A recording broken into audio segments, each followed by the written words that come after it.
এ জায়গায় মনে হচ্ছে এই প্রজাপতিটা আটকে গেছে, কিন্তু প্রজাপতি কথা কই কেন নাম দিয়ে বুঝতেছি না। আরে ছাড়াই দে না। ধন্যবাদ বন্ধু। ধন্যবাদ বন্ধু। এই। এই, তুমি আমার আমাকে কোনো ক্ষতি করবে না তো? প্রজাপতি আবার কথাও কয়।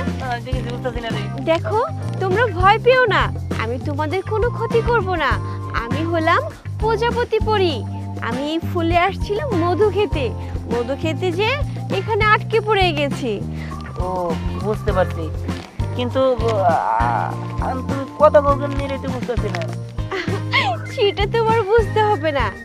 আচ্ছা, তোমরা তো আমার উপকার করেছো, আমি তোমাদের একটা উপহার দিতে চাই। কি উপহার? তুমি একটা ছোট প্রজাপতি, তুমি আবার আমাদের কি উপহার দিবা? তাই তো। আগে দেই তারপরে দেখো। ঠিক আছে, দাও। বন্ধু তুমি হাত পাতো। আচ্ছা ঠিক আছে।